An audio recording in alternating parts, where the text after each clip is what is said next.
Hi everybody, my name is Stephanie and I'm a floater CSA with the Tuscarawas County Public Library. Welcome back to Reading Therapy with Stephanie. Spring has sprung, as they say, and today I have 5 books that have spring vibes to them. So let's get started. To start us off today, I have a picture book, and that is The Empty Pot by DEMI, and this is one of my favorite picture books of all time. It's the story of a young boy named Ping who loves flowers, and he has a wonderful green thumb.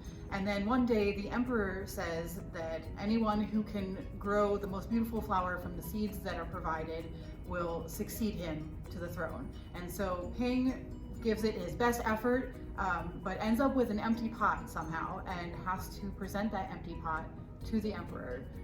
And I love the illustrations in this book especially. They're just so beautiful, and the flowers obviously remind me of springtime, and I love this book so much, and it's got some really great lessons in it as well. So if you're looking for a great springtime picture book, this is a wonderful option. Next up, I have Bambi by FELIX, SALTEN, and I know most of you probably know the story of Bambi, but if you're unfamiliar, we follow a deer named Bambi in this book as he's born in a forest, and then we follow him as he grows up. And this book just always reminds me of springtime. I'm not sure why, because it covers a whole span of years, but there's something about new life and forest growth, and it just puts me in a springtime mood whenever I read it. So this is a great book. It's definitely a classic. If you haven't read it, you definitely should. It's wonderful. It's a classic for a reason.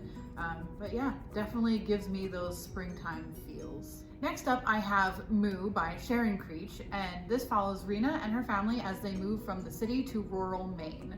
Now, Rena's really not sure what to expect from Maine, but she definitely didn't expect to be volunteered, or as they say, voluntold, to help out on her neighbor's farm. But as time goes by, she starts to think that maybe there's something to working with animals.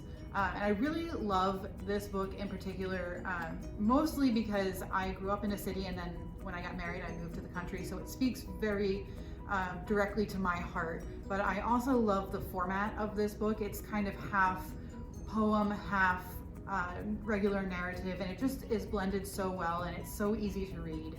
And it really teaches how to love where you're at no matter the circumstances. So this is a great juvenile read, so you should definitely check it out. Next up, I have Northanger Abbey by Jane Austen, and this follows the story of Catherine, and she meets and falls in love with a man named Henry, and when Henry invites her to spend some time at his estate, Northanger Abbey, she readily accepts, but when she arrives, she notices that the abbey is a little creepy, and there's a mystery surrounding Henry's mother's death.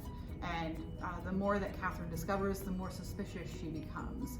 And I know what you're thinking, this doesn't sound like a spring type book, but the time that it takes place is early spring, when it's really cold and rainy, and everything's just getting drenched before the greenery starts to appear. But I really love this book. It's just got the right amount of spooky and silly to it, and Jane Austen's writing, as always, is completely wonderful. So if you haven't read this yet, it's one of my favorite Austen books, and you should definitely give it a try.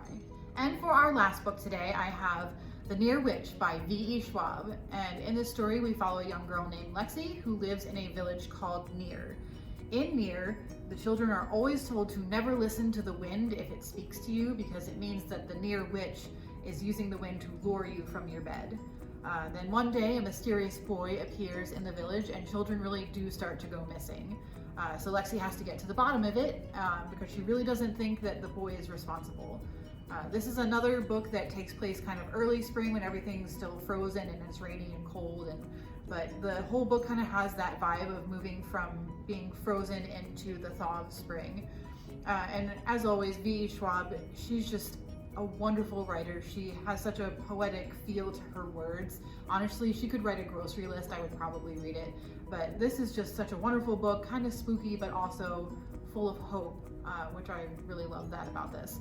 So if you haven't read The Near Witch, I would definitely recommend it. Okay, that is going to do it for our video today, you guys. I hope you saw a springtime book that you would like to try. If you have any video suggestions, please let me know, and I'll do my best to recommend something that you will love. As always, may your books be many and your interruptions few. Bye, guys.